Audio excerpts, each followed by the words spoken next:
It was a cold evening in a small town on the edge of the city. The kind of night where the wind cuts through your jacket, and the streets feel lonelier than usual. Inside a tiny auto repair shop, the hum of an old heater filled the silence. Grease-stained tools lined the shelves, and a man with tired eyes worked late, fixing one last car before locking up. His name was Ethan. He was a mechanic, barely making ends meet. Life hadn't been easy.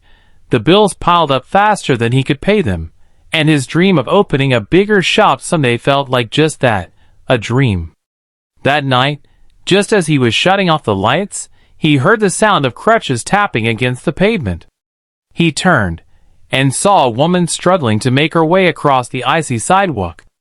One of the crutches snapped beneath her, sending her crashing down with a painful cry. Without a second thought, Ethan rushed to her side.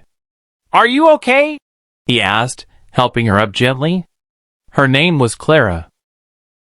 She explained she had recently undergone surgery and couldn't afford proper medical equipment. The crutches she used were old, borrowed, and now broken. Ethan frowned, looking at the snapped metal rod. "Wait here," he said. He disappeared into his shop, came back with a welder, and within an hour had repaired the broken crutch. He even reinforced both of them so they would last longer. When Clara asked how much she owed, Ethan just smiled. "Nothing. Keep your money. You need it more than I do." Her eyes welled with tears. Nobody had shown her that kind of kindness in a long time. She whispered, "Thank you. You don't know how much this means to me." For Ethan, it was nothing but a small gesture, one human helping another. But for Clara, it was everything. A month later, life carried on as usual for Ethan. He was still struggling, still fixing cars until his back ached, still wondering how long he could keep his little shop alive. One morning, a sleek black car pulled up outside. A driver stepped out and handed Ethan a sealed envelope.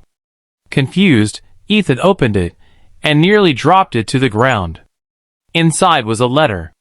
It read, "Dear Ethan, a month ago, you repaired more than just a crutch. You repaired my faith in humanity. I never told you who I really am. My name is Clara Weston. I am the owner of Weston Industries. Perhaps you've heard of it. You saw me not as money, not as status, but simply as a person in need. That kind of kindness is rare. Consider this gift not as charity, but as gratitude. Come see me." Attached was a check with more zeros than Ethan had ever seen in his life. Enough to pay off his debts, expand his shop, and finally live without fear of losing everything. Shaking, Ethan went to meet Clara. She was waiting for him in her office, elegant, confident, but with the same warmth in her smile as the night they met. "I wanted you to know," she said softly, "that sometimes the smallest act of kindness creates the biggest change. You fixed my leg when I felt broken. Let me fix your dream." Ethan couldn't hold back his tears. From that day forward, Ethan opened a brand new auto repair center, one that didn't just fix cars, but also offered free repairs for single moms, veterans, and anyone struggling to pay. His little act of kindness to one woman had sparked a chain of kindness that rippled through the entire community. And Clara? She often visited, not as a millionaire, but as a friend.